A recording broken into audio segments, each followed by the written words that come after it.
అందరికీ నమస్కారం. ఈరోజు కథ హిట్లర్ ఎపిసోడ్ 25 విరాట్ కోపం. ఇక స్టోరీలోకి వెళ్తే, మీరొక్కరే వచ్చారా అని వినిపించిన మేల్ వాయిస్కి వెనక్కి తిరిగిన హాస్ని అక్కడ ఉన్న మహేంద్రవర్మను చూసి షాక్ అయిపోయింది. మీరేంటిక్కడ అని అతని వైపు ఆశ్చర్యంగా చూస్తూ అడిగింది హాస్ని. షాపింగ్కి వచ్చాను అని నవ్వుతూ బదిలిచ్చాడు మహేంద్ర. ఓ సారీ, సడన్గా చూసేసరికి ఎక్కడున్నానో మర్చిపోయాను అని పొడి పొడిగా నవ్వింది హాస్ని. ఇట్స్ ఓకే వదినా, అయిపోయిందా మీ షాపింగ్ అని అడిగాడు మహేంద్రవర్మ. అయిపోయింది, నీరసం వచ్చింది, ఏమైనా తాగుదామని ఇక్కడికి వచ్చాను అని బదులిచ్చింది హాస్ని. అవునా, ఇంకేంటి సంగతులు అని నవ్వుతూ ఆమె ఎదురుగా ఉన్న చైర్లో కూర్చున్నాడు మహేంద్రవర్మ. ఎంత కాదని అనుకున్నా మహేంద్రవర్మను చూసినప్పుడల్లా గుండెల్లో కొలుక్కుమంటుంటే బాధను లోపలే అణుచుకొని పైకి నవ్వుతూ, షాపింగ్ మాల్కి వచ్చి ఖాళీ చేతులతో ఉండే వాళ్ళను మిమ్మల్నే చూస్తున్నాను, నిజం చెప్పండి, గర్ల్ ఫ్రెండ్తో వచ్చారు కదా అని నవ్వుతూ అడిగింది హాస్ని. అయ్యో అలాంటిదేం లేదు వదినా అని ఇంకేదో చెప్పబోతూ ఉండగా, మహి ఇదెలా ఉంది అని అడుగుతున్న ఒక డ్రెస్ పట్టుకొని అక్కడికి వచ్చింది కావ్య. అక్కడ కావ్యను చూసిన హాస్ని షాక్ అయిపోయింది. అయితే కావ్య రియాక్షన్ కూడా అందుకు భిన్నంగా ఏం లేదు. విరాట్ తనకు కాకుండా ఒక ఆర్డినరీ అమ్మాయిన హాస్నిని పెళ్లి చేసుకోవడం ఆమెకు మింగుడు పడడం లేదు. కేవలం డబ్బు కోసమే ఆమె విరాట్ను ట్రాప్ చేసిందన్న కోపం ఆమె మనసులో ఉండిపోయింది. ఆమె వైపు ఎగతాళిగా చూస్తూ, సొమ్మొకరిది సోకొకరిదంటే ఇదేనేమో, సంపాదించేది మనం కాదు కాబట్టి ఎంతైనా ఖర్చు పెట్టచ్చు కదా అని అంది కావ్య. ఆమె ఇంటెన్షన్ అర్థమైన హాస్ని ఏదో మాట్లాడేలోపు, తప్పేముంది కావ్య, తను విరాట్ అన్నయ్య భార్య, తన భర్త సంపాదనే కదా ఖర్చు పెడుతుంది, నీకు వచ్చిన నష్టమేంటి, అయినా వదిన అంత అర్జెంటుగా అన్నయ్యకి సేవ్ చేయాల్సిన అవసరం అస్సలు లేదు అని అన్నాడు మహేంద్రవర్మ. మధ్యలో నువ్వెందుకు మాట్లాడుతున్నావు మహి అని అసహనంగా అడిగింది కావ్య. నువ్వు తప్పుగా మాట్లాడావు కాబట్టి నేను నోరు విప్పాను, ఇదే ప్లేస్లో అన్నయ్య ఉంటే నువ్వు ఇలాగే అనేదానివా అని చిరాగ్గా అన్నాడు మహేంద్రవర్మ. ఇలాంటి వాళ్ళ గురించి నీకు అస్సలు తెలియదు మహి, మంచి వాళ్ళలా నటిస్తూ డబ్బున్న అబ్బాయిలను వల్లో వేసుకొని పప్పుం గడుపుకునే రకాలు, ఇలాంటి వాళ్ళను వెనకొసుకొచ్చి నాతో వాదించకు, ఈ అమ్మాయి ఎలాంటిదో ఆ చేతిలో ఉన్న బ్యాగ్స్ చూస్తేనే తెలుస్తోంది అంటూ హేళనగా మాట్లాడింది కావ్య. నా భర్త సొమ్ము నేను ఖర్చు పెడతాను, మధ్యలో నీకు వచ్చిన నష్టమేంటి, నీ ఆస్తి ఏమైనా నాకు దోచిపెడుతున్నావా, లేదు కదా, అసలు నువ్వెవరు డబ్బులు ఖర్చు పెడుతున్నావో చెప్తే తట్టుకోలేవు, నోరు అదుపులో పెట్టుకుంటే నీకే మంచిది అని స్ట్రాంగ్గా చెప్పింది హాస్ని. నీకెంత ధైర్యం ఉంటే నాతోనే అలా మాట్లాడతావు అంటూ హాస్నితో కోపంగా మాట్లాడుతున్న కావ్యాని అసహనంగా చూస్తూ, నీ షాపింగ్ అయిపోయిందా అని సాధ్యమైనంత నెమ్మదిగా అడిగాడు మహి. ఇక్కడ ఇలాంటి వాళ్ళని చూశాక షాపింగ్ చేసే ఇంట్రెస్ట్ కూడా పోయింది అని హాస్ని వైపు కోపంగా చూస్తూ ఫాస్ట్గా బయటకు వెళ్ళిపోయింది కావ్య. వెళ్ళిపోతున్న కావ్యాని అసహనంగా చూస్తూ, తనకి ఎక్కడ ఎలా మాట్లాడాలో తెలియదు, ప్లీజ్ తన మాటలు పట్టుకొని మీరు ఫీల్ అవ్వద్దు అన్నాడు మహేంద్రవర్మ. ఇట్స్ ఓకే, అర్థమవుతుంది, సరే నేను స్టార్ట్ అవుతాను, బాయ్ అని మహేంద్రవర్మకు చెప్పి ముందుకు అడుగు వేసింది హాస్ని. మీ చేతిలో బ్యాగ్స్ ఇలా ఇవ్వండి వదినా, నేను పట్టుకుంటాను అని చొరవగా ఆమె చేతిలో నుండి తీసుకొని బయటకు నడిచాడు మహేంద్రవర్మ. ఇద్దరూ బయటకు వచ్చేసరికి కోపంగా ఎవరినో తిడుతూ కనిపించింది కావ్య. ఫాస్ట్గా ఆమె దగ్గరికి వెళ్ళి, ఏమైంది కావ్య అని కంగారుగా అడిగాడు మహేంద్ర. అది అంటూ అతని చేతిలో ఉన్న హాస్ని బ్యాగ్స్ని చూసి కోపంతో ఊగిపోతూ, ఆఖరికి ఆ మహారాణి నీకు సర్వెంట్ పోస్ట్ ఇచ్చిందా, ఆమెను జాగ్రత్తగా ప్యాలెస్లో దింపేసి ఆ బ్యాగ్స్ అన్నీ జాగ్రత్తగా అప్పగించిరా, నేను వెళ్తున్నాను అని చెప్పి క్యాబ్ ఎక్కి అక్కడి నుండి వెళ్ళిపోయింది కావ్య. అని దీర్ఘంగా నిట్టూర్చి హాస్ని దగ్గరికి వెళ్ళాడు మహేంద్ర. అదేంటి కావ్య అలా వెళ్ళిపోయింది అని అయోమయంగా అడుగుతున్న హాస్ని చూసి, తన సంగతి వదిలేయండి వదినా, కొంతమంది మారరు, మిమ్మల్ని డ్రాప్ చేసి నేను వెళ్తాను అని ఆమెను తీసుకొని మాల్ నుండి స్టార్ట్ అయ్యాడు మహి. దారిలో ఉండగా, మిమ్మల్ని ఒకటి అడగవచ్చా అని మహేంద్ర వైపు చూస్తూ అడిగింది హాస్ని. అడగండి అన్నాడు మహేంద్రవర్మ. ఆ అమ్మాయి ఎందుకు అంత కోపంగా ఉంటుంది, మొన్న లంచ్కు వచ్చినప్పుడు కూడా ఏదేదో మాట్లాడింది, అసలు తన ప్రాబ్లం ఏంటి అని అడిగింది హాస్ని. మా అన్నయ్యే తన ప్రాబ్లం. తల్లి లేని పిల్ల, పైగా చిన్నప్పటి నుండి తన ఆరోగ్యం అంత బాగోలేదు. అందుకే ఇంట్లో అందరూ కాస్త గారాబం చేశారు. అందుకే మొండిగా తయారైంది. అండ్ చిన్న వయసు నుండి అన్నయ్య మీదే ఇష్టం పెంచుకుంది. పెళ్లి చేసుకోవాలని కలలు కనేది. అది నెరవేరలేదని కోపంతో అలా బిహేవ్ చేస్తూ ఉంది. ఇంట్లో కూడా ఏదో కోల్పోయినట్లు ఉంటుందని, కాస్త మార్పుగా ఉంటుందని షాపింగ్కి తీసుకెళ్లామని అమ్మ చెప్పింది. ఇక్కడికి వచ్చాక ఇలా అయింది. తనకి నచ్చనిది జరిగితే అలాగే బిహేవ్ చేస్తుంది. ఆమె గురించి వదిలేయండి వదిన అని చెప్పాడు మహేంద్రవర్మ. మీ అన్నయ్య తనని ఎందుకు పెళ్లి చేసుకోలేదు? క్యూరియస్గా అడిగింది హాస్ని. అన్నయ్యకి కావ్య మీద కజిన్ అనే తప్ప మరో ఒపీనియన్ లేదు. ఎప్పుడూ తనని ఆ దృష్టిలో చూడలేదు అన్నాడు మహేంద్ర. అని సైలెంట్గా ఆలోచిస్తూ ఉండిపోయింది హాస్ని. మీ ఇద్దరు హ్యాపీగా ఉన్నారా ఉన్నట్టుండి అడిగాడు మహేంద్ర. బాగానే ఉన్నాము అని బేలవంగా నవ్వింది హాస్ని. ఎప్పుడెప్పుడు విరాట్ నుండి విడాకులు వస్తాయా అని ఎదురు చూస్తున్నాను అని అతనితో చెప్పలేను కదా అని మనసులో అనుకుంటూ మౌనంగా ఉండిపోయింది హాస్ని. గుడ్ అని నవ్వుతూ డ్రైవింగ్ మీద కాన్సన్ట్రేట్ చేశాడు మహేంద్రవర్మ. ఇంతలో మిమ్మల్ని ఒక విషయం అడగాలనుకుంటున్నాను అని నెమ్మదిగా అంది హాస్ని. అడగండి దృష్టి మరల్చకుండానే అన్నాడు మహేంద్రవర్మ. కొన్ని సంవత్సరాల క్రితం నేను విరాట్ గారు తనతో కలిసి డిన్నర్ చేశామని ఒకతను చెప్పాడు. అతను ఎవరో నాకు తెలియదు. విరాట్ గారు కూడా మా పెళ్లి తర్వాతే తెలుసు. మరి అతను ఎందుకు అలా అన్నాడో అర్థం కాలేదు.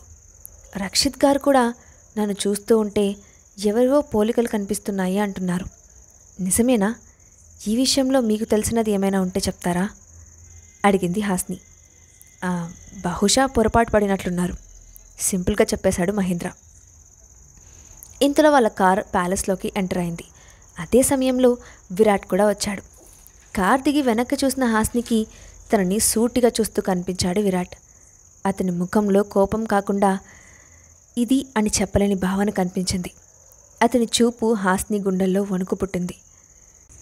ఇంతలో కార్ దిగి వదినా మీ బ్యాగ్స్ అంటూ ఎత్తుకొని వచ్చిన మహేంద్రవర్మకు విరాట్ కనిపించడంతో హాయ్ అన్నయ్య, కావ్య షాపింగ్కి వెళ్దామంటే మాల్కి వచ్చాను. అక్కడ వదిన కనిపించింది, డ్రాప్ చేద్దామని ఇలా వచ్చాను అని తడబడుతున్న గొంతుతో చెప్పాడు మహేంద్రవర్మ. మరి మీరిద్దరే ఉన్నారేంటి అని సూటిగా హాస్ని కళ్ళలోకి చూస్తూ అడిగాడు విరాట్. తను మాల్ నుండి క్యాబ్లో వెళ్ళిపోయింది అని చెప్పాడు మహేంద్రవర్మ. ఎవరు ఎన్ని చెప్పినా విరాట్ కళ్ళల్లో తీక్షణత ఏమాత్రం మారలేదు. అతని దృష్టిలో ఆ ఇద్దరే కలిసి షాపింగ్కి వెళ్ళడం, మాట్లాడుకోవడం, ప్యాలెస్లో డ్రాప్ చేయడం అన్నీ వాంటెడ్గా జరిగాయి. ఇంతలో అసిస్టెంట్ దాస్ ముందుకు వచ్చి ఆ బ్యాగ్స్ నాకు ఇవ్వండి సార్ అని అతని చేతి నుండి తీసుకొని థ్యాంక్ యూ సార్ అని వినయంగా చెప్పాడు. ఓకే అన్నయ్య, నేను స్టార్ట్ అవుతాను అని నార్మల్గా చెప్పి అక్కడి నుండి వెళ్ళిపోయాడు మహేంద్రవర్మ. అయితే జరిగిందంతా గమనించిన హాస్నికి ఈ సమస్య కనిపించేంత చిన్నది కాదు, చాలా పెద్దదవుతుంది అనిపించింది. ఆన్సర్ మీ అన్నట్లు తన వైపే కోల్డ్గా చూస్తున్న విరాట్ చూపులకి వెన్ను జల్దరిస్తుంటే, నేను షాపింగ్ కంప్లీట్ చేసుకొని బయటకు వస్తుంటే మీ తమ్ముడు కావ్య కనిపించారు. ఆ అమ్మాయి నన్ను చూడడంతోనే కోపంగా ఏదోదో మాట్లాడి వెళ్ళిపోయింది. మహేంద్ర నన్ను డ్రాప్ చేద్దామని ఇలా వచ్చారు. అంతకుమించి ఇంకేం జరగలేదు అని తలదించుకొని నెమ్మదిగా చెప్పింది హాస్ని. నీకంటూ హెల్ప్ చేయడానికి మనుషులు లేరు కదా అని కోపంగా అన్నాడు విరాట్. ఎందుకంత కోపం విరాట్ గారు? అతను మీ తమ్ముడే కదా, జస్ట్ నన్ను డ్రాప్ చేశాడు.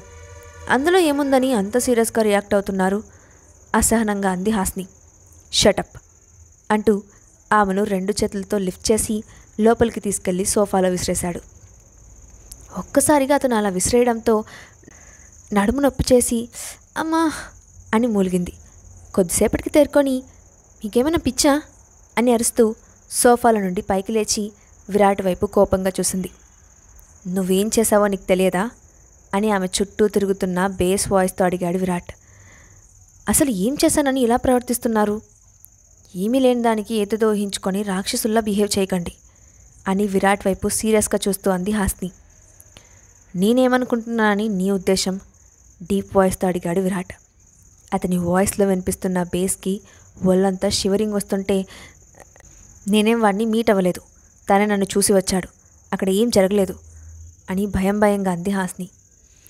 అతని ముఖంలో అంతకంతకు కోపం పెరుగుతూ ఉంటే ఎలా రియాక్ట్ అవ్వాలో తెలియక నిశ్శబ్దంగా చేతులు నలుపుకుంటూ నిల్చుంది హాస్ని. ఆమెకు ఆ సిచ్యువేషన్ చాలా యాక్వర్డ్గా ఉంది. ప్యాలెస్లో ఇంతమంది వర్కర్స్ ముందు అతను తనతో బిహేవ్ చేస్తున్న విధానానికి సిగ్గుతో చచ్చిపోతున్నట్లు అనిపించింది. ఇంతలో ప్యాలెస్ మేనేజర్ సూరజ్ నెమ్మదిగా విరాట్ ముందుకు వచ్చి, సార్, డిన్నర్ టైం అయింది అని భయపడుతూ చెప్పాడు. ఓకే, వస్తున్నాను అని అతనికి చెప్పి కాస్త దూరంలో ఉన్న హాస్ని వైపు తీక్షణంగా చూస్తూ, ఈ రోజు నుండి నువ్వు ప్యాలెస్లో నుండి అడుగు బయట పెట్టడానికి వీల్లేదు. ఒకవేళ నా మాట కాదని వెళ్ళడానికి ట్రై చేస్తే పరిణామాలు చాలా దారుణంగా ఉంటాయి అని హెచ్చరించాడు విరాట్. అతని మాటలకి షాక్తో బొమ్మలా బిగుసుకుపోయింది హాస్ని. ఆమెకు నోట మాట రాలేదు. కాసేపటికి సెన్స్లోకి వచ్చిన హాస్ని అప్పటికే డైనింగ్ టేబుల్ చైర్లో కూర్చున్న విరాట్ దగ్గరకు కోపంగా వెళ్ళి, మీరు పెట్టిన కండిషన్కి ఒప్పుకోను. మీరు నన్ను ప్యాలెస్లో కస్టడీ చేస్తే నేను ఫుడ్ కూడా తినను అని సీరియస్గా చెప్పింది. మంచిది, మేడం ప్లేట్ ఇక్కడ నుండి రిమూవ్ చేయండి అని వెంటనే సర్వెంట్కి ఆర్డర్ వేశాడు విరాట్. అతని మాటలకి ఎలా రియాక్ట్ అవ్వాలో తెలియక హాస్ని ముఖం వైపు చూస్తూ టేబుల్ మీద ఉన్న ప్లేట్ని తీసేసింది సరిత.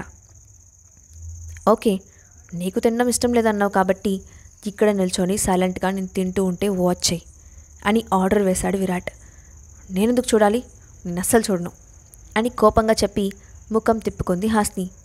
సరే, నీ ఇష్టం అని చెప్పి ఆమెను పట్టించుకోకుండా తినడంలో బిజీ అయిపోయాడు విరాట్. ఛీ, దుర్మార్గుడు, దుష్టుడు, రాక్షసుడు, వీడు దయ్యాలకి అధిపతి. గత జన్మలో వీడికి బాగా వాయించి ఉంటాను.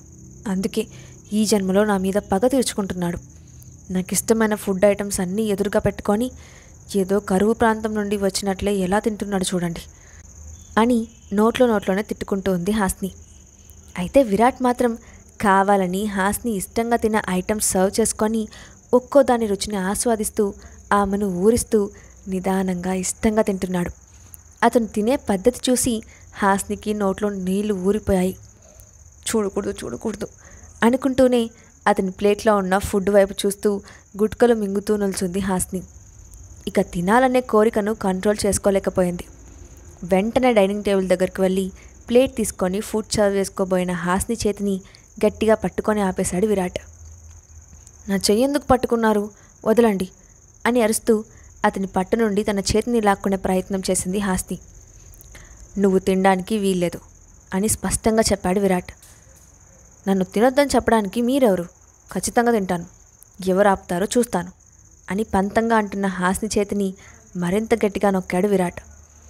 నిన్న చెయ్యిని గిల్లుతున్నారు, వదలండి, నొప్పి వస్తుంది విరాట్ గారు అని అరుస్తూ ఖాళీగా ఉన్న రెండో చేతితో విరాట్ గుండెల మీద కొడుతూ అరుస్తోంది హాస్ని. ఆమె మాటలకి ఎలాంటి రియాక్షన్ ఇవ్వకుండా చేతి మీద పట్టును అంతకంతకు బిగించాడు విరాట్. దాంతో నొప్పి తట్టుకోలేక, నా చెయ్యని వదలండి విరాట్ గారు, ప్లీజ్ అని ఏడుస్తూ అతని గుండెల మీద వాలి కన్నీళ్లు పెట్టుకుంది హాస్ని. సరే అని ఆమె చేతిని వదిలి, 100 గుంజీలు తీయి, అదే నీకు పనిష్మెంట్ అని ఆర్డర్ వేశాడు విరాట్. ఏంటి, గుంజీలు తీయాలా? నేనేమైనా స్కూల్కి వెళ్ళే పిల్లలా కనిపిస్తున్నానా? నేను మీ పనిష్మెంట్ యాక్సెప్ట్ చేయట్లేదు అని కోపంతో బుసలు కొట్టింది హాస్ని. ఇంకొక్క మాట మాట్లాడితే నీ చేత 1000 గుంజీలు తీస్తా అని ఈవిల్ స్మైల్ ఇచ్చాడు విరాట్. అమ్మో, 1000 సార్లా అని గుండెల మీద చెయ్యేసుకొని కళ్ళు తేలేసింది హాస్ని. ఎస్ అని పొగరుగా అన్నాడు విరాట్. అన్నీ చేస్తే ఇంక నేను దేనికి పనికిరాను, అసలే చాలా పెండింగ్ వర్క్స్ ఉన్నాయి అని ఏడుపు ముఖంతో అంది హాస్ని.